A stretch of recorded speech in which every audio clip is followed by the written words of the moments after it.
Assalamualaikum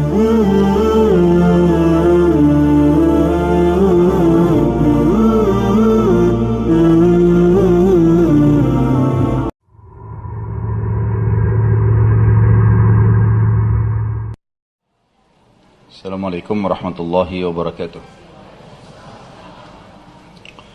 Alhamdulillah, selalu saja kita memuji Tuhan kita Allah subhanahu wa ta'ala atas segala nikmatnya, karena memang dia menggantungkan segala nikmat yang dia berikan kepada kita dengan kalimat Alhamdulillah.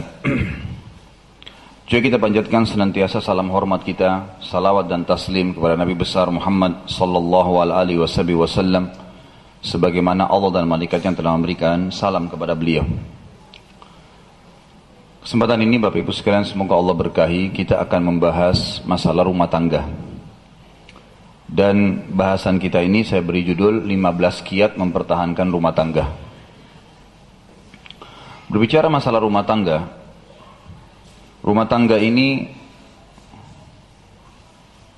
yang kalau diistilahkan secara global lengkap dikatakan rumah tangga. Kalau untuk personilnya dikatakan keluarga. Rumah tangga lebih khusus dan keluarga lebih umum. Karena kalau diitlakkan rumah tangga biasanya hanya masuk istri, suami, anak. Kalau diitlakkan keluarga maka masuk semuanya, orang tua, mertua, ipar, keponakan, semua yang punya hubungan darah bisa dikatakan keluarga. Allah subhanahu wa ta'ala menjadikan kelangsungan keturunan manusia dengan membangun rumah tangga. Dan istilah yang digunakan untuk membangun rumah tangga ini adalah pernikahan. Tentu ada dua istilah dalam agama kita, yang satu dilarang haram dan yang satu dibolehkan, malah dianjurkan. Kalau yang dilarang adalah zina dan yang dibolehkan adalah nikah. Dua ini hal yang memang ada dalam istilah syariat kita. Allah subhanahu wa ta'ala telah membebankan di dalam diri kita masing-masing ada kebutuhan biologis, kebutuhan dengan lawan jenis. Setiap laki-laki butuh perempuan, setiap perempuan butuh laki-laki. Butuh ngobrol, butuh menatap, menyentuh, mencium, meletakkan kemaluan di kemaluan. Itu sudah sunnatullah. Nggak bisa orang menghindar dari situ. Dan memang ini adalah sebuah hal yang harus difahami dari awal, dasarnya begitu. Dan kita akan mulai masalah rumah tangga ini dengan definisinya, atau pernikahan dengan definisi. Orang yang melampiaskan kebutuhan biologisnya sesuai dengan yang Allah perintahkan namanya nikah. Orang yang melampiaskan biologisnya yang tidak sesuai dengan syariat Allah namanya zina. Zina haram, dosa besar, nikah adalah pahala besar. Nabi SAW membedakan antara keduanya dalam sebuah hadis beliau yang sahih. Kata beliau, fi bid'a ahadikum sadaqah. Di kemaluan salah seorang kalian ada pahala yang besar. Lalu para sahabat penasaran berkata, ayati ahaduna ahlahu walahu fihi ajr. Apakah salah seorang di antara kami menggauli istrinya, bergaul, berhubungan biologis, lalu dia dapat pahala yang besar ya Rasulullah? Sudah dapat kenikmatan, dapat pahala lagi? Kata Nabi SAW, ara'aitum law wada'tumuhu fil haram alakumul wizr. Tidakkah kalian lihat kalau kalian letakkan kemaluan kalian pada yang haram, zina, kalian dapat dosa besar? Maka kata para sahabat, bala ya Rasulullah, benar wahai utusan Allah. Kata Nabi SAW, wa kadzalika fil halal. Begitu juga kalau kalian letakkan kemaluan kalian pada yang halal. Jadi istilah nikah adalah pelampiasan biologis yang jelas sesuai dengan tuntunan Allah sebagai pencipta dan memiliki pahala yang besar sesuai dengan kadar bobot besarnya zina. Pelanggaran yang melampiaskan biologis tidak ikut syariat Allah subhanahu wa ta'ala. Nikah dan zina, teman-teman sekalian, perbedaannya hanya 5 menit saja. Yang saya masukkan 5 menit adalah kalimat akadnya. Kalimat akadnya. Zina, orang melampiaskan biologisnya dengan cara haram. Zina ini pasti dimulai dengan ketakutan dan kekhawatiran dan diakhiri dengan penyesalan. Dan dalam ilmu medis, ini nggak sehat. Biologis yang nggak sehat. Sementara nikah dimulai dengan kegembiraan, ketentraman jiwa, diakhiri dengan kenikmatan. Dan ini puncak klimaksnya dari kebutuhan biologis. Kalau orang tenang melakukannya, jiwanya tenang, tidak ada kekhawatiran, maka dia akan maksimal melakukan biologis itu. Perbedaan dasar antara zina sama nikah yang pertama. Dan saya bilang tadi sekitar 5 menit saja. Orang yang berzina, pada saat pasangannya hamil, si perempuan hamil, dipastikan dua-duanya malu, keluarganya malu. Namanya rusak di masyarakat, dan anak yang lahir nggak jelas statusnya. Orang bilang biasa anak zina. Apa hukumnya anak zina ini? Nggak boleh dinisbatkan kepada pemilik sperma. Walaupun dia pemilik spermanya, nggak boleh dinisbatkan kepada dia. Tidak ada hukum waris antara dia, si anak ini, sama pemilik sperma. Yang kalau orang di Indonesia masih mengatakan ayahnya. Kalau dalam agama bukan ayahnya nih. Dan kalau anaknya perempuan, si anak ini perempuan, tidak boleh sepemilik sperma jadi walinya. Nggak ada penisbatan nama, tidak ada warisan di antara mereka, dan tidak boleh jadi wali kalau anak itu perempuan. Kalau nikah, selain kenikmatan tadi maksimal pada saat klimaks dalam biologis itu karena sangat tenang, gembira setelah akad nikah, tidak ada orang nikah itu sedih. Menikah dengan kegembiraan, kalaupun dia nangis karena dia gembira. Sampai diistilahkan pernikahan itu menjadi raja dan ratu 1 hari, gitu kan. Pada hari pertama semua orang hormatin, semua orang junjung, semua orang doain, kegembiraan yang luar biasa. Pada saat istrinya hamil, jelas-jelas sama-sama pelampiasan biologis, zina biologis, nikah biologis. Cuma bedanya ini dilarang Allah, ini diperintahkan Allah. Kalau dia menikah, hamil istrinya, dua-duanya senang. Keluarganya senang, namanya harum di masyarakat, dan anak yang lahir jelas statusnya. Siapa ayahnya, ada hak waris, dan kalau anak perempuan bisa jadi walinya. Kalau begitu teman-teman sekalian, lalu kenapa banyak umat Islam yang masih memilih zina? Kenapa tidak nikah? Saya coba telusurin dulu sebelum saya masuk kiat-kiat mempertahankan rumah tangga. Ada 2 perkara utama kenapa zina menyebar. Kita bicara luar lingkup negara kita saja, Indonesia. Yang pertama, karena banyaknya masyarakat muslim Indonesia belum faham kalau pernikahan itu tidak ada hubungannya sama prestasi dunia. Sekali lagi, pernikahan tidak ada hubungannya sama prestasi dunia. Tidak ada hubungannya jadi sarjana dulu, punya perusahaan dulu, punya rumah sendiri dulu, punya mobil dulu. Itu nggak ada hubungannya sama syariat. Tidak ada hubungannya nikah sama prestasi dunia. Loh Ustaz, saya laki-laki, kalau saya mau nikah, saya nggak punya penghasilan, saya tidak punya kerja, pengangguran, saya mau beli makan apa istri saya? Nabi SAW menjamin dalam sebuah hadis 3 golongan pasti Allah kasih rezeki. Pasti dikasih rezeki, kata Nabi. Yang pertama, mujahid yang berperang di jalan Allah. Pasti dikasih rezeki. Orang jihad tidak ada kerjaannya, tidak ada. Cuma tiap hari perang. Tapi subhanallah nggak pernah habis peluru yang dipakai, nggak makan, nggak ada mujahid mati kelaparan, nggak pernah ada sejarah mujahid mati kelaparan. Yang kedua mukatib.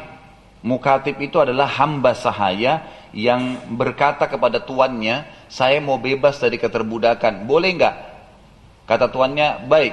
Apa syaratnya, kata si budak? Lalu kata tuannya, kau bayar kepada saya 1 juta. Kata budak, boleh nggak saya cicil 100 ribu sampai 10 bulan, setiap bulan 100 ribu, supaya 10 bulan saya bebas dari keterbudakan. Kata tuannya, boleh, misalnya. Sepakatlah antara tuan sama budaknya ini. Dalam Islam ada hukum keterbudakan, didapat dari 2 sumber.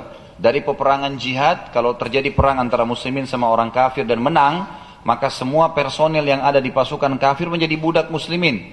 Dan hukumnya mereka dianjurkan untuk dibebasin, dididik, diajak masuk Islam, diberikan makan, pakaian. Nabi SAW titip pesan untuk berbuat baik sama mereka. Dan budak ini bisa diperjualbelikan, bisa dijadikan sebagai alat untuk membersihkan kesalahan kita, namanya kafarah. Orang kalau berhubungan badan biologis siang hari Ramadan, maka hukumannya adalah membebaskan budak. Kalau tidak punya maka puasa 2 bulan berturut-turut. Kalau tidak punya maka memberikan makan 60 orang miskin. Ini kan. Ada bebasan budak. Orang sumpah salah, palsu, Dia mengatakan saya bersumpah atas nama Allah, ternyata salah. Apa yang terjadi? Dia harus bayar dendanya, bebasin budak, ya, berpuasa 3 hari berturut-turut, atau dia memberi makan 10 orang miskin. Jadi budak bisa dijadikan sebagai alat kafarah. Bisa juga menjadikan ibadah secara umum, karena dia bisa dijadikan sebagai ibadah secara umum. Dengan cara bebasin budak begitu saja. Dan bebasin budak bisa langsung mengatakan saya bebaskan kamu, atau mukatabah. Bagaimana caranya supaya budak tersebut menyicil pembayaran kepada tuannya supaya dia dibebasin. Ini kalau ada budak seperti ini, Allah janji akan berikan kepadanya rezeki. Dan yang ketiga, orang yang menikah untuk menjaga kesucian kehormatannya, pasti Allah kasih rezeki. Rahasianya kalau anda pun masih pengangguran, boleh nikah, boleh. Gak ada hubungannya sama ijazah S1, S2, S3, punya perusahaan 2 atau 3, atau nanti punya mobil, atau nanti punya ini dan seterusnya. Itu tidak ada hubungannya sama pernikahan dalam syariat Islam. Ini yang membuat di Indonesia banyak orang terlambat nikah gara-gara ini. Ego orang tuanya luar biasa. Nggak boleh nikah dulu, nak, tunggu kamu jadi sarjana. Orang tuanya enak, ada pasangannya, bisa pelampiasan biologis. Anaknya, ada sempat mahasiswa tulis SMS kepada saya, Ustaz, saya betul-betul sudah ikut pengajian dan faham sunnah, saya ketakutan fitnah. Di kampus saya fitnah, semua perempuan banyak mayoritas tidak tutup aurat. Saya mau berhenti, orang tua saya kesian sudah terlanjur biayai. Saya mau minta nikah, orang tua saya kasih syarat harus jadi sarjana dulu, sementara masih baru tingkat 1 kuliah. Sabar 3-4 tahun, orang tuanya enak benar, bisa ada tempat pelampiasannya. Anaknya, kenapa harus ego begini? Karena pemahamannya harus ijazah dulu, harus prestasi dulu. Nggak ada hubungannya ini. Nabi SAW mengingatkan, wa ankihul akfa'a minkum, menikahlah dengan orang yang sepadan dengan kalian. Kalau teman-teman laki-laki masih pengangguran atau penghasilannya 1 bulan masih 500.000, 1 juta, masih dianggap kurang, nikah dengan perempuan yang bisa mengelola uang sebanyak itu. Jangan nikah sama perempuan kosmetikanya 2 juta. Nggak bisa. Habis untuk kosmetika saja. Cari perempuan yang kosmetika pakai bedak 15.000, 20.000, aman. 1 juta bisa dipakai. Dan itu pesan Nabi, nikah dengan orang yang sepadan. Emang begitu. Orang yang setara pendidikannya, orang yang setara secara fisik, orang yang punya setara secara bahasa dan tradisi, itu masuk dalam sepadan. Tapi di sini, kalau masih laki-laki cuma mampu beli nasi padang sebungkus sehari, ya makanlah berdua. Tapi tidak harus tunda pernikahan gara-gara itu. Asal niat benar, Allah kasih rezeki. Ini mungkin karena sudah menjadi tradisi di negara kita, jadi kalau saya dobrak begini, nanti akan muncul pertanyaan banyak nih. Bagaimana bisa, bagaimana bisa? Bisa kalau mau. Bisa kalau mau. Kesian anak-anak itu kalau sudah syahwatnya bangkit kemudian ditahan. Kalau dia beriman dia bisa tahan, tapi susah, gitu kan? Mukanya bisa penuh dengan jerawatan nanti, gitu kan? Atau memang dia akhirnya kalau tidak beriman berzina, minimal onani, berdosa, haram, nggak boleh, haram dalam agama. Jadi ini penyebab pertama yang membuat pernikahan susah atau mungkin terjadinya lama di Indonesia karena ada dihubungkan dengan prestasi dunia. Nggak bisa. Bahkan sayangnya banyak juga di antara akhwat kita perempuan yang tujuan utama dia diciptakan oleh Allah untuk menjadi tempat berlanjutnya manusia, hamil. Itu tujuan utama itu. Bukan tujuan utama pakai baju dinas di kantor, bukan ibu-ibu sekalian. Tujuan utama menikah, hamil, melanjutkan generasi manusia dari kantong perutnya ibu.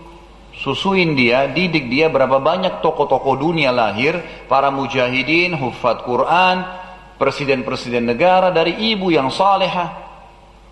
Banyak ibu-ibunya presiden, mereka tidak pernah kuliah, tidak pernah sekolah SD malah. Banyak ibu-ibu presiden di dunia ini, tidak ada pendidikan formalnya, tapi berhasil anaknya jadi presiden, jadi menteri. Jadi harus difahamin ini, harus bisa didobrak pemikiran kita yang akhirnya membuat kita menjauhi pernikahan. Saya pernah bahasakan ke banyak jemaah saya. Kalau bapak ibu di sini ada yang punya anak sudah bujang, anak-anak perempuan sudah gadis, kita bisa mengenal dia sudah mulai masuk masa puber dari gerak-gerik, dari cara bicara. Kadang-kadang subhanallah kalau ditemukan ada anak laki-laki mulai bangkang sama orang tuanya, atau mulai anak perempuan bangkang sama orang tuanya, kalau ditelusuri sangat dalam, kita akan temukan ternyata di belakang mereka ada lawan jenisnya. Perempuan yang sudah bangkang sama orang tuanya, di belakangnya ada laki-laki itu. Laki-laki yang sudah bangkang, ada perempuan di belakang itu. Baik, apa susahnya Bapak Ibu sekalian? Dan ini coba ditangkap secara rasional. Renungin, tidak harus langsung diiyakan sekarang. Datangkan 1 piring tambahan di meja makan kita untuk anak mantu dengan nikahkan anak kita, habis itu anak kita aman. Mana lebih mulia? Cara itu atau banyak orang di Indonesia, di Jakarta ini bahkan ada salah satu kerabat saya temukan begitu, semoga Allah berikan hidayah. Dia lebih bangga dengan anaknya pacaran, pacarnya datang ke rumah, masuk di kamar berdua, itu lebih baik daripada dinikahkan. Menikahkan itu malu, aib kalau menikah muda. Tapi kalau pacaran tidak apa-apa. Tamu-tamu kerabat datang, siapa itu? Oh pacarnya, naik lantai 2, masuk di kamar sama-sama. Subhanallah. Mana ini? Bagaimana akal sehat kita menangkap ini? Dianggap perzinahan gak masalah. Bahkan kalau putus sama pacarnya, orang tuanya datang, putus nak, cari lagi. Subhanallah. Gonta-ganti pasangan tidak apa-apa. Pada saat orang bicara masalah pernikahan dianggap tabu. Ini karena dihubungkan pernikahan dengan prestasi dunia. Ini gak boleh ada ini. Tidak boleh ada ya. Abu Bakar, Umar, Uthman, Ali, Khulafaur Rashidin. Jadi raja tidak punya ijazah ekonomi dari Amerika. Nggak pernah punya ijazah politik dari Eropa. Orang-orang yang hafal Al-Quran, bertakwa kepada Allah Subhanahu Wa Taala, kemudian Allah tinggikan derajat mereka. Boleh prestasi formal didapatkan, bukan tidak boleh. Tapi jangan lupakan atau jangan tunda ibadah karena adalah urusan prestasi dunia ini. Jangan.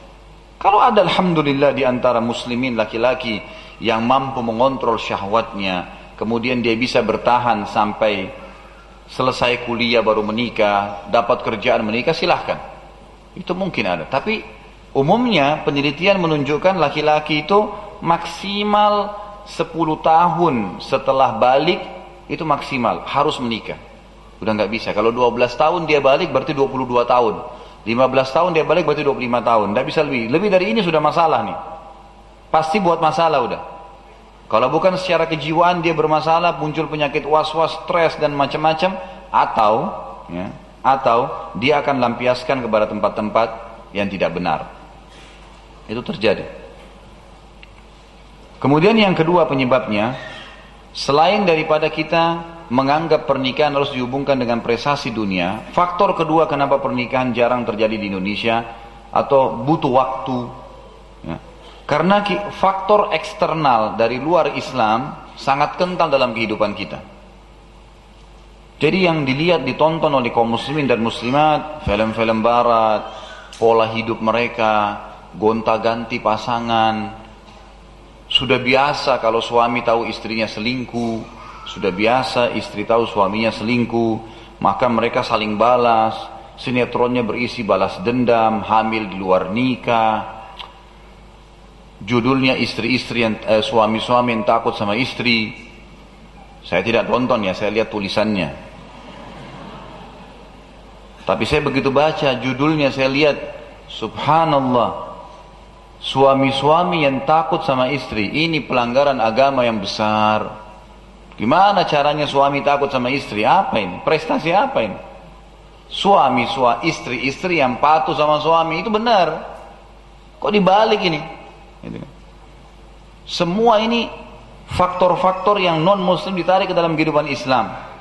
Film-filmnya, sinetronnya yang diidolakan. Bahkan kita temukan dalam rumah ada namanya Muhammad, suaminya, istrinya namanya Aisyah. Enggak ada ciri Muhammad dan Aisyah pada diri mereka. Dari penampilan, dari rumahnya, pekerjaannya, yang didengar, semua kehidupan barat, semua kehidupan non-muslim. Maka akhirnya tarik ke dalam masalah rumah tangga juga sama udah. Jauh akhirnya dari Islam. Nggak ada lagi Islam dalam rumah tangga mereka. Nggak ada sholat, nggak ada mengingatkan, nggak ada majelis ilmu, nggak ada Al-Quran. Yang ada penuh raknya semua dengan CD-CD, musik, semua penyanyi dunia. Para hufaz Quran, para masyayikh, imam-imam haram nggak ada. Yang sering dengar itu. Anak-anaknya dari kecil diajar joget, diajar ini. Cita-citanya apa anak kecil kita sekarang di Indonesia? Jadi artis. Jadi apa nanti? Artis. Karena itu dicekoki di acara kita. Dianggap artis banyak duitnya. Kalau jadi orang soleh duitnya kurang. Subhanallah. Ini pemahaman yang keliru sekali. Jadi ini dua faktor yang saya temukan di lapangan yang harus kita perbaiki, yang menyebabkan pernikahan jarang atau lama baru terjadi. Maka saya bahasakan Bapak Ibu sekalian, memudahkan pernikahan. Sahabat-sahabat Nabi menikah tidak pakai tunggu waktu. Hari itu dia suka, dia lihat, hari itu dia lamar, hari itu nikah. Malam sudah jadi suami istri. Nggak ada repotnya. Bahkan istri-istri mujahidin kalau suaminya meninggal, masa iddah 4 bulan 10 hari dari meninggalnya suami ini, maka sahabat yang tertarik akan berkata, melewatin rumah wanita yang sedang masa iddah, wahai ummu fulan, kalau ada anaknya misalnya namanya Abdullah, dikatakan ummu Abdillah, kalau selesai masa iddahmu beritahukan kepada kami, isyarat laki-laki ini mau melamarnya, dia pulang ke rumahnya. 4 bulan 10 hari setelah lewat, si perempuan ini kalau merasa mau menerima lamaran laki-laki itu, dia tinggal mengirim seseorang datang ke sana, wahai Abu Fulan, Ummu Fulan menyampaikan kalau masa iddahnya selesai. Udah langsung dilamar, menikah, jadi suami istri. Dan diiklankan pun, iklankan spontan pada saat itu, seperti orang kalau pesan makanan, selesai pada hari itu diiklankan lalu menikah, dimudahkan. Yang buat rumit ini harus tahu gedungnya mana, berapa harganya, catering mana yang paling bagus. Repot betul mau menikah, belum ada acara seminggu sebelum akad nikah, seminggu setelah akad nikah. Pengantinnya sendiri sudah capek. Saya kalau mau nikah begini disuruh acara seminggu-seminggu, saya nggak mau. Lari aja, saya habis nikah saya lari sama istri saya lebih baik. Gitu. Apa ini habisin waktu? Ada yang disiram air, disiram kembang sampai masuk angin pengantin perempuannya. Apa ini semua ini? Persulit pernikahan, kenapa? Untuk apa ini? Nggak ada, kita kan punya syariat ya. Ingat, Islam datang, tidak ada rasisme dalam Islam. Nggak ada keturunan saya dari sini, nggak ada. Perbedaannya hanya ketakwaan. Tidak ada tradisi yang bisa dipertahankan kecuali sesuai dengan Islam. Islam yang ditradisikan bukan dengan tradisi yang diislamkan. Harus seperti itu. Baik. Pernikahan dalam Islam punya definisi. Penyatuan antara dua jenis anak Adam. Itu definisinya. Penyatuan antara dua jenis anak Adam. Ini kurang lebih definisi yang saya susun dalam tulisan buku saya. Penyatuan antara dua jenis anak Adam masuk dalam makna kalimat ini adalah laki-laki dan perempuan, dan harus dari anak Adam. Haram hukumnya menikah dengan jin, melampiaskan biologis dengan hewan. Ini semua terjadi di negara-negara non-muslim. Ini tidak boleh. Dan tidak boleh menikah sesama jenis. Homoseksual haram, lesbian haram. Nggak bisa. Kita tahu hukumnya dalam Islam jelas. Orang yang homo, hukumannya lebih berat daripada zina. Kalau zina dicambuk, kalau homo itu didorong dari tempat tertinggi di satu kota, sambil didorong jatuh, dilemparin lagi sama batu, dirajam. Nggak main-main itu, lesbian sama homoseksual, itu hukumnya ada. Jadi penyatuan antara dua lawan jenis anak Adam dalam satu ikatan ritual agama. Artinya ini ibadah. Ibadah. Jadi Bapak Ibu yang sudah berumah tangga atau yang belum berumah tangga yang hadir di sini, kalau dulu niatnya berumah tangga karena orang tua yang suruh, karena teman-teman sudah terlanjur menikah semua, karena cuma suka cenderung dengan lawan jenis, ya, maka ini semua harus diubah niatnya. Niatnya berumah tangga karena Allah, karena ibadah. Sampai kata para ulama, rumah tangga adalah ajang pahala paling panjang dalam kehidupan manusia. Karena selama akad nikah sampai anak cucunya semua ada pahalanya, asal niatnya karena Allah. Contoh rasional, orang kalau puasa Ramadan, dari mulai sahur sampai buka puasa, walaupun Bapak Ibu lagi duduk, tidak buat apa-apa, tetap terhitung dalam waktu puasa. Betul kan? Berarti dari sahur sampai buka puasa kita terhitung sedang ibadah puasa. Kalau kita tambah lagi dengan baca Al-Quran, kita tambah lagi dengan berzikir, majelis ilmu, itu tambahan. Begitu pula dengan rumah tangga. Begitu pula dengan rumah tangga. Jadi mulai akad nikah, kalau niatnya karena Allah sampai meninggal, sampai anak cucu kita malah menjadi pahala. Jangan sia-siakan itu. Jadi dia ikatan ritual agama. Yang menghalalkan, lanjutan definisinya, penyatuan antara dua jenis anak Adam dalam satu ikatan ritual agama yang menghalalkan hubungan biologis di antara keduanya. Serta menyatukan antara keluarga kedua pasangan, suku, bahkan negara. Itu definisi pernikahan. Tentu definisi ini saya susun sendiri karena saya ambil rangkuman dari para ulama. Jadi di buku saya susun sendiri. Memang ada buku saya judulnya Manajemen Rumah Tangga Islami. Dan itu belum terbit, tapi insya Allah akan terbit dalam waktu dekat, gitu kan. Dan ada buku nanti yang saya sarankan Bapak Ibu untuk milikin, bukunya Mahkota Pengantin dalam masalah rumah tangga. Ini bukunya bisa dimilikin, terbitan Pustaka Tazkiyah. Ini bingkisan istimewa untuk suami istri. Ini buku sangat lengkap berhubungan dengan rumah tangga. Kalau Anda mau memberikan hadiah kepada kerabat atau teman yang menikah, buku ini yang paling bagus. Dan bagi orang tua yang sudah berumah tangga pun tetap baca buku ini dan ajarkan kepada anak-anak kita masalah rumah tangga dari mereka masih kecil. Karena banyak orang tua salah nih. Anaknya begitu mau akad nikah seminggu lagi dikasih kursus cepat. Kamu harus begini, kamu harus begini. Baik kalau seminggu, ada yang besok menikah 1 jam ibunya dulu kursusin. Kamu harus begini, kamu harus begini. Habis itu ayahnya lagi 1 jam dikursus untuk kehidupan 50-70 tahun ke depan. Bagaimana bisa dia tampung semua itu? Dalam kondisi dia tegang menghadapi pernikahannya, tambah lagi kursus cepat. Makanya dicicil ilmunya, diberikan pelajaran. Saya tidak merasa malu atau saya tidak merasa itu kesalahan pada saat anak saya kelas 3 SD perempuan bertanya kepada saya. Dia bilang, abati itu nama panggilan ayah sayang bahasa Indonesianya. Nabi Ismail memanggil Ibrahim dengan abati. Saya suruh anak-anak saya panggil saya dengan itu. Dia mengatakan, abati, nanti nama anak saya kebetulan Sumaya, dia mengatakan, Sumaya kalau menikah, kelas 2 SD dia ngomong gitu. Maka banyak orang tua pada saat anaknya ngomong gini, apa kamu ya anak kecil ngomong masalah nikah? Saya tidak. Saya panggil duduk. Iya nak, pada saat Sumaya menikah, Sumaya harus menikah dengan laki-laki saleh, hafal Al-Quran, orang yang rajin ibadah kepada Allah, dan jangan orang bermaksiat. Tertanam di benak anak saya di kelas 2 SD, itulah calon suaminya. Setiap ada pertanyaan apapun saya bilang sama istri saya, jangan pernah menolak menjawab pertanyaan anak-anak. Karena kalau mereka sudah lempar pertanyaan, sampai anak-anak pernah bertanya hal-hal yang aneh. Ya mungkin bagi orang dewasa itu pun banyak yang masih butuh penjelasan. Terlintas kalimat-kalimat di koran, di buku, hubungan biologis. Anak saya pernah tanya, Umi apa itu hubungan biologis? Istri saya nggak jawab. Dia tunggu, dia tanya saya waktu datang, gimana cara yang jelaskan? Jelaskan, jangan diam. Karena kalau kamu diam, nanti dia akan cari dari sumber lain. Dan berbahaya kalau dia salah sumber nih. Kalau dari teman-temannya, akhirnya ngajak dia nonton film porno, ini, itu, maka kacau. Berikan penjelasan sebatas akal manusia, akalnya.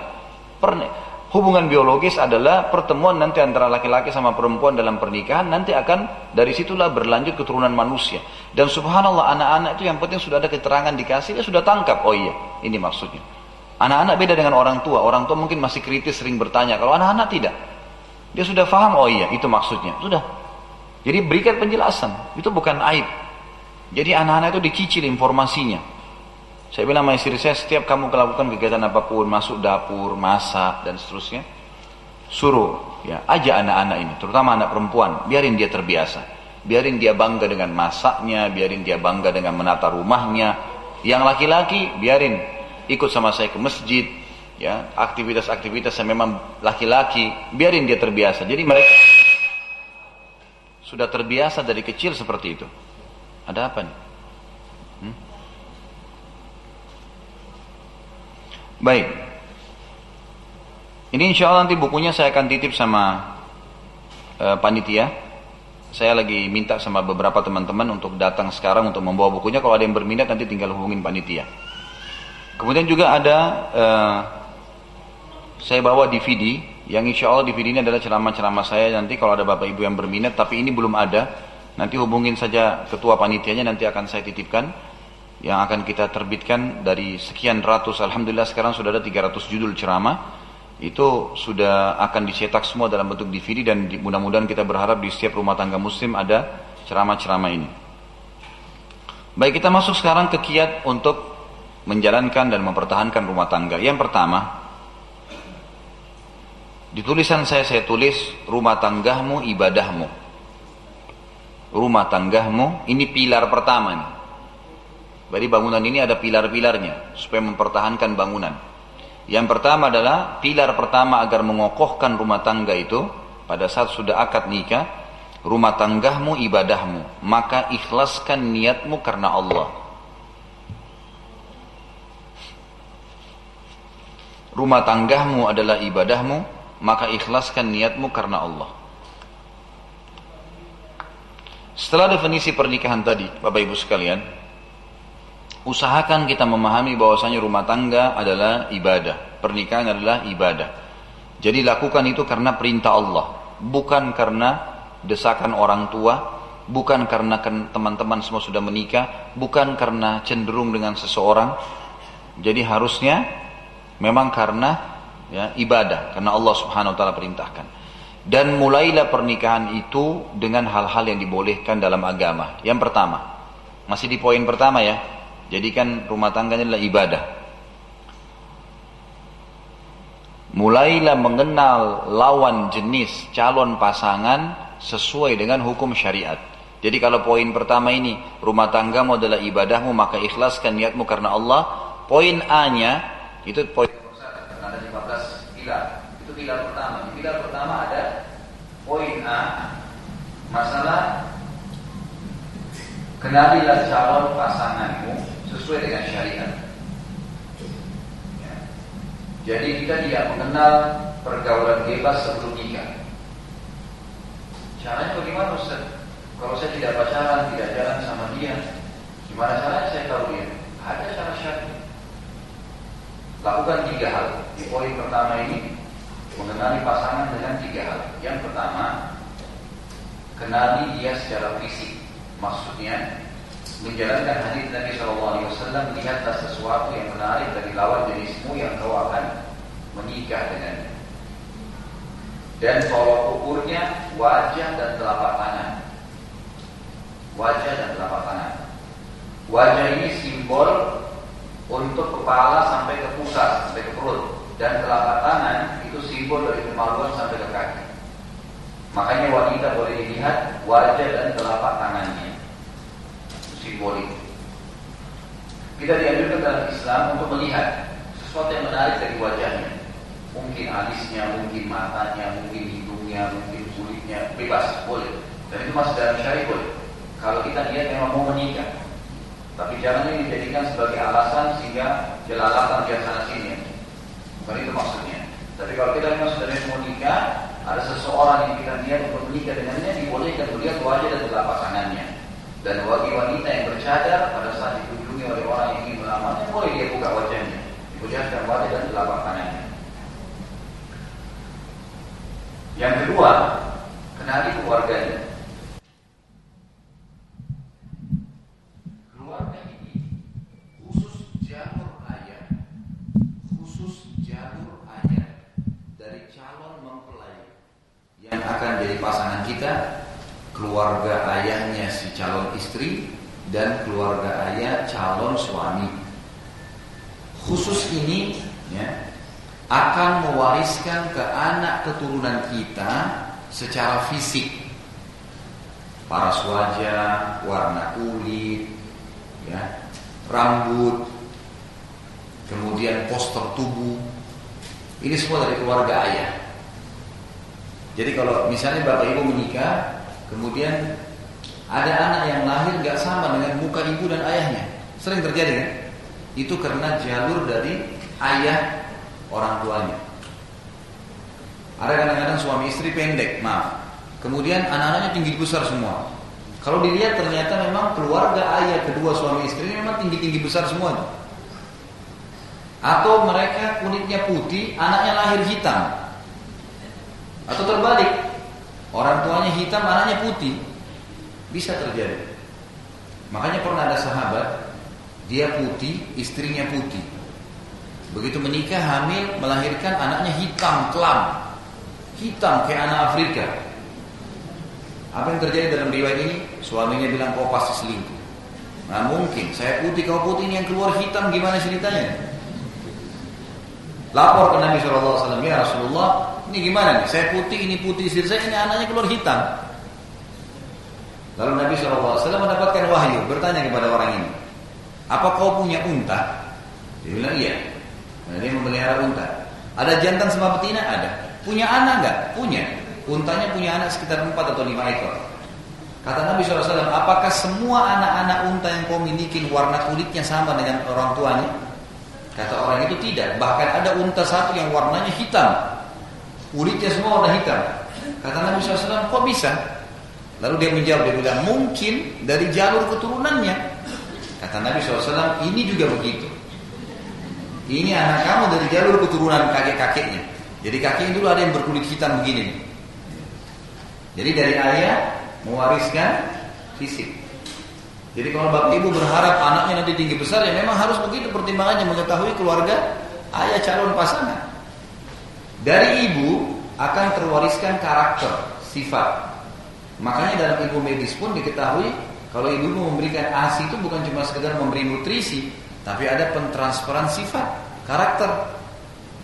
Ibu-ibu kalau lagi nyusuin tidak boleh stres, ya harus makanannya baik, kondisi fisiknya tenang. Kalau lagi menyusui ada obat-obat tertentu yang tidak boleh dikonsumsi karena itu berbahaya, bisa transfer ke dalam bayi.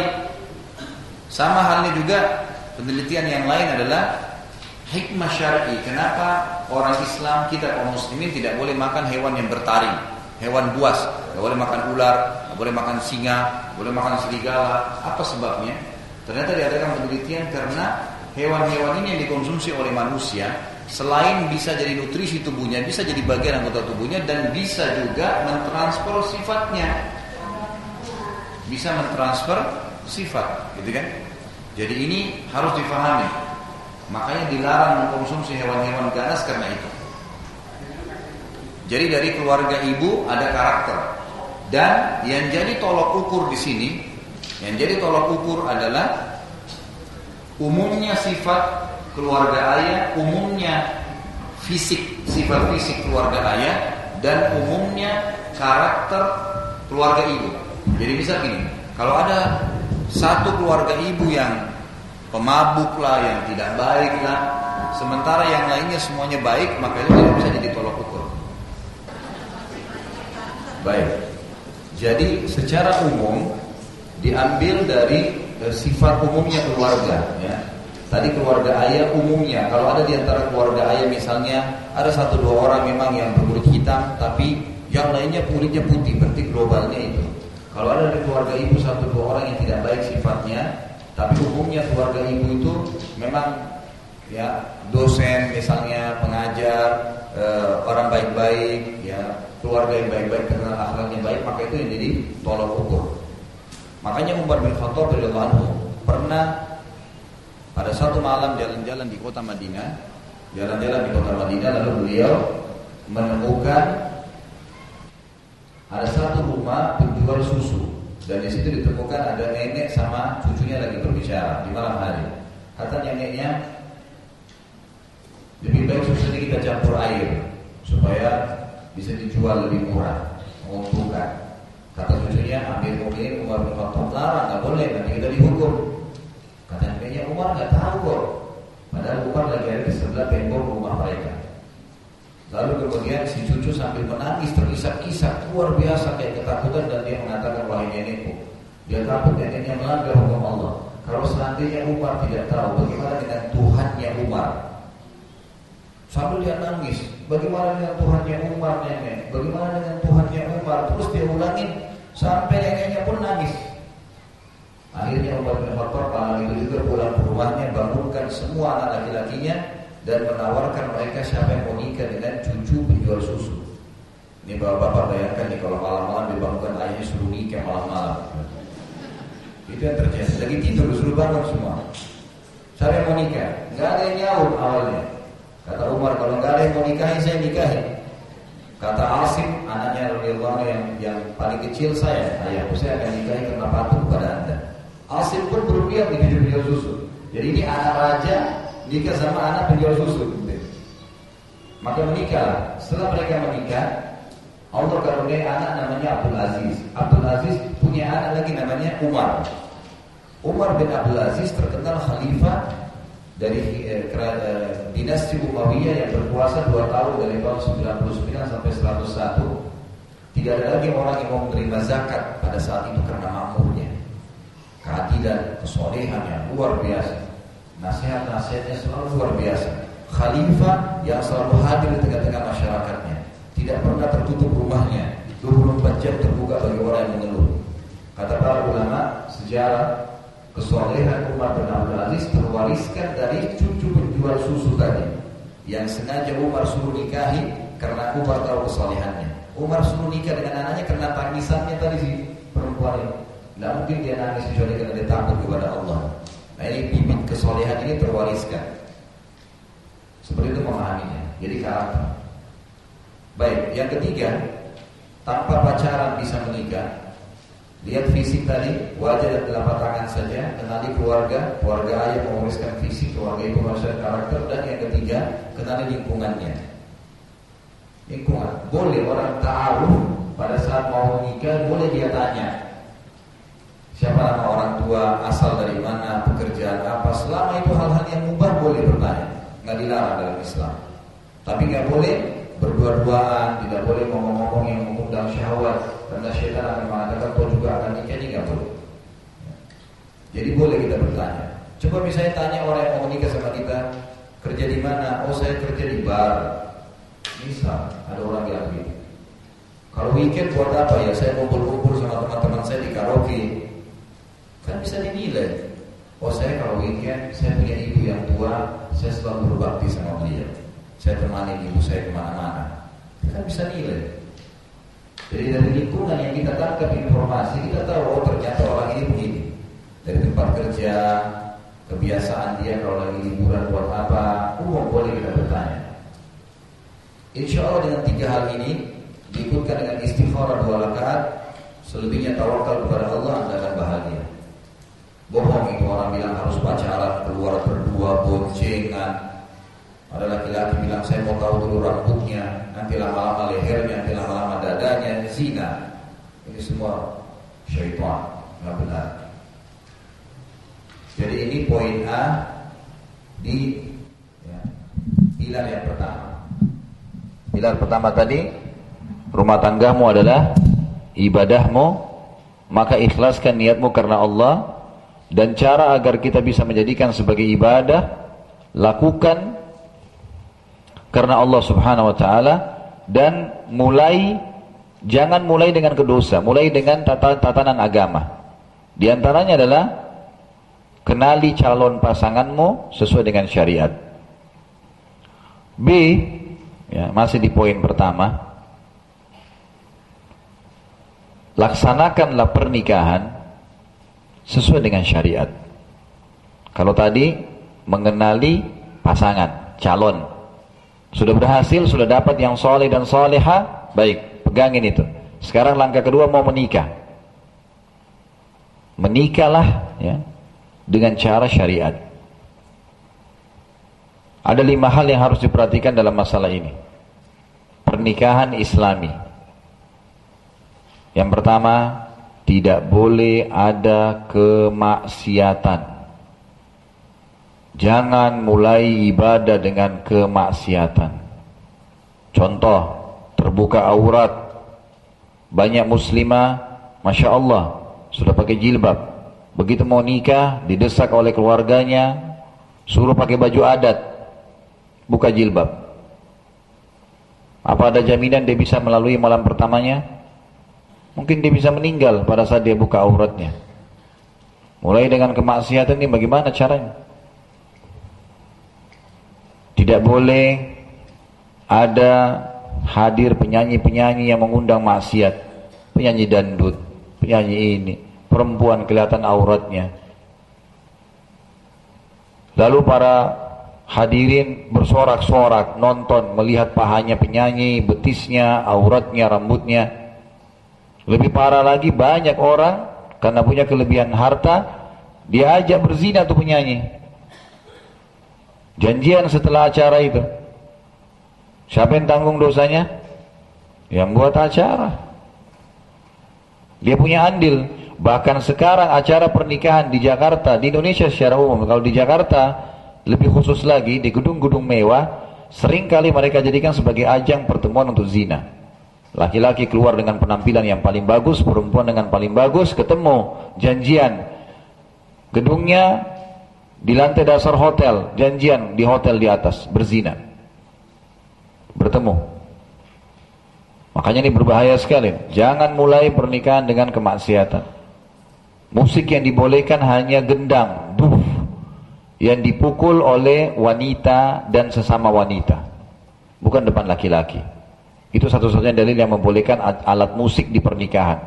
Kalau selain daripada ini tidak dibolehkan. Termasuk masalah pembagian waktu, pengaturan waktu tamu. Kalau saya pandu teman-teman yang ikut belajar dengan saya di taklim, kalau mau menikah secara islami, maka usahakan waktu antara tamu laki-laki dan perempuan terpisah. Itu paling ideal. Misal hari Ahad undangan pernikahan sekaligus gedung. Misal kayak gini, masjid, gedung ini dipakai nikah. Akad nikah jam 10 pagi, habis itu undangan untuk laki-laki, hadir akad nikah sampai duhur. Makan, mempelai laki-laki duduk, tidak ada tirai, semuanya laki-laki. Selesai, bubar. Undangan juga di situ ditulis untuk perempuan, ibu-ibu, habis duhur sampai asar. Semua perempuan, mempelai perempuannya duduk. Silakan ngobrol, silakan makan, gitu kan? Tidak ada masalah. Ini paling aman, paling aman. Karena kita tidak punya andil, nanti tamu akan saling ketemu, ikhtilat, terjadi percampuran antara laki-laki sama perempuan, terbuka pintu-pintu zina tadi. Ini bukan masalah kolot ya, tapi hukum syar'i kita begitu. Mungkin karena kita jauh dari syariat sehingga hanya kita anggap ini kolot, padahal sebenarnya tidak. Kalaupun harus satu waktu Ustaz, karena mungkin ada ibu-ibu nggak bisa diantar sama suaminya. Baik, minimal pasangin hijab. Hijabnya tidak harus kain, boleh yang lain. Mungkin pintu gedung ini dibuat dua, di sana tempat perempuan, di sini tempat laki-laki. Sehingga nanti tamu-tamu pada masuk, kemudian dipersilakan ibu-ibu untuk masuk ke ruangan sebelah, ada hijabnya, bapak-bapak di sini, kursinya masing-masing pisah. Di tempat laki-laki ada mempelai laki-laki, di tempat perempuan ada mempelai perempuan. Itu kalau syar'i. Tapi kalau memajang istri di depan laki-laki yang lain, memajang suami di depan perempuan yang lain, ini sulit untuk dicari hukum syar'inya. Ada pernah tulisan saya baca, orang yang mengatakan, siapa yang bilang memajang wanita mempelai perempuan depan laki-laki itu berdosa? Buktinya ada perempuan yang pernah menghibahkan dirinya kepada Nabi SAW, lalu Nabi nikahkan di masjid di depan laki-laki. Jawabannya benar. Tetapi itu kasuistik yang terjadi. Karena perempuan ini datang ke masjid dan mengatakan, ya Rasulullah, saya menghibahkan diri saya kepada Anda. Dan ini tidak aib bagi seorang wanita yang salihah, kalau lihat ada laki-laki saleh dia menawarkan dirinya, itu bukan aib. Tapi waktu itu Nabi ditawarkan di masjid di depan orang, ya Rasulullah, saya hibahkan diri saya. Lalu Nabi SAW melihat ke dia tidak ada hajat, lalu Nabi berkata, siapa yang mau nikahi wanita ini? Berdirilah seorang sahabat mengatakan, saya Rasulullah. Lalu akhirnya Nabi SAW menikahkan keduanya. Tapi ini karena kasuistik. Kalau pernikahan secara umum Nabi SAW tidak pernah istri Nabi dipajang di depan sahabat, itu nggak pernah. Nggak ada dalilnya itu. Bahkan Zainab, mantan istrinya Zaid anak angkatnya Nabi SAW, waktu cerai Nabi SAW menurunkan hijab antara Zaid sama Zainab, padahal ini mantan suaminya, gitu kan? Menikah dengan Nabi SAW. Istrinya Zaid yang tadinya adalah anak angkat Nabi SAW, Zaidnya cerai sama istrinya, maka Allah menikahkan Nabi SAW dengan Zainab untuk menjelaskan hukum kepada umat Islam, bolehnya seseorang menikah dengan mantan pasangan anak angkat, karena itu bukan mahram. Karena itu bukan mahram. Tapi diturunkan hijab. Diturunkan hijab. Waktu Nabi SAW menikah dengan Sofia, menikah dengan istri-istri yang lain, Sauda, ya, Hafsah, tidak pernah ada laki-laki yang hadir menyaksikan para istri-istri ini. Jadi memang hukum syar'inya begitu. Ini yang pertama dari 5 poin yang harus diperhatikan dalam pernikahan Islami. Tidak boleh ada dosa. Masuk di dalamnya adalah pelanggaran-pelanggaran kecil tapi berpengaruh besar, seperti banyak umat Islam di Indonesia sekarang mulai terpengaruh dengan istilah standing party. Kalau makan di acara-acara, biasanya di Amerika, di Eropa, dalam ilmu sosial mereka menyebutkan untuk menghemat biaya di acara-acara, maka tamu dibuat berdiri sehingga tidak perlu bayar kursi. Dan akhirnya orang dianggap lebih akrab karena bisa pindah-pindah ngobrol sama siapa saja. Tinggal dicari tempat-tempat yang nyaman, kolam renang kah, taman kah, dan seterusnya. Orang-orang kita banyak tidak paham maksud ini. Mereka anggap mungkin modern kalau tidak pakai kursi. Kadang-kadang kesian sampai orang tua, kakek-kakek, nenek-nenek mau makan tidak ada kursinya. Yang dikasih kursi hanya tamu-tamu khusus saja VIP-nya. Ini nggak boleh nih. Nabi SAW melarang kita makan dan minum sambil berdiri, nggak boleh. Nggak boleh ada pelanggarannya. Bayar tambah sedikit nggak apa-apa. Ya, ini yang pertama ya. Pernikahan Islami nggak boleh ada dosa. Yang kedua, harus ada wali wanita. Wali adalah ayah kandungnya. Kata Nabi SAW, ayyam amra'atin angkahat nafsa bighairi idni waliyuha fanikahuha batil batil batil. Wanita manapun yang berani-berani menikahkan dirinya tanpa izin walinya, ayah kandungnya, nikahnya batal batal batal. Ibu-ibu garis bawahi, tidak ada haknya ibu dalam pernikahan anak. Ini tolong digaris bawahi. Hak mutlak di ayahnya.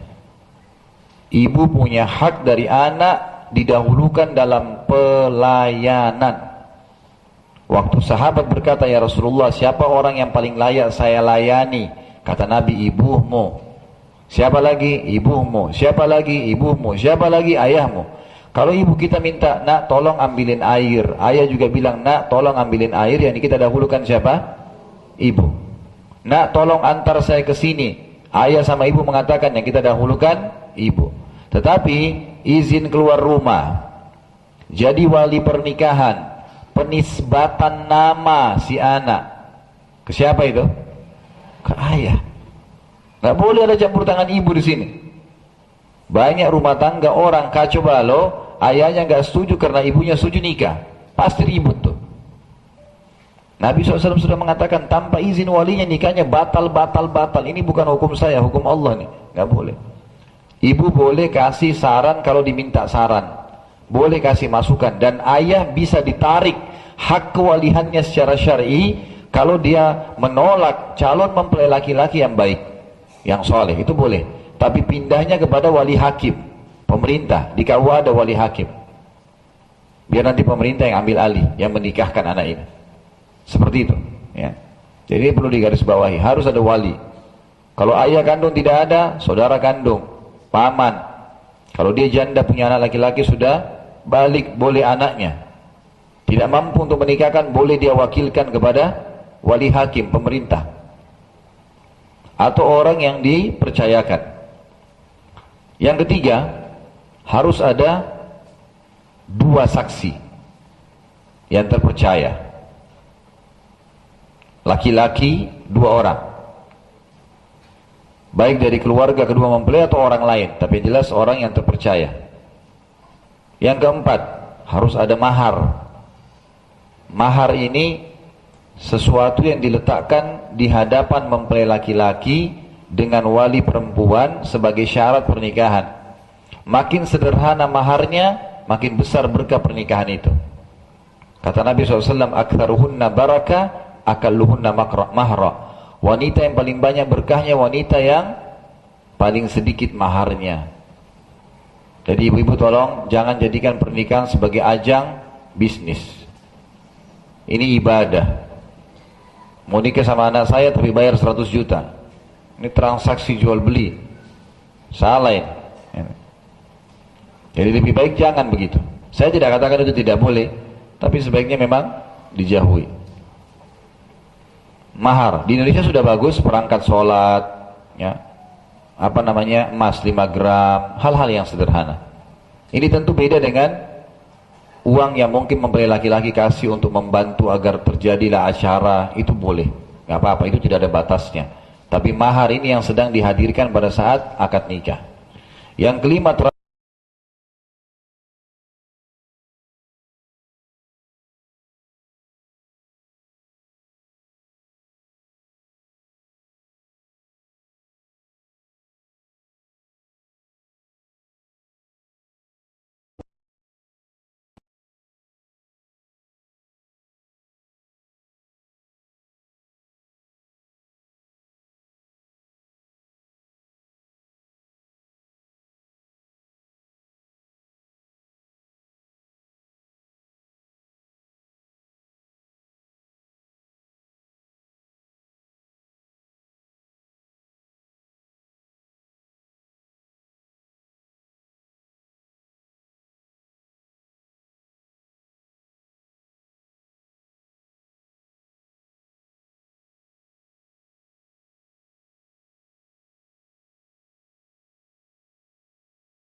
nafkah saja.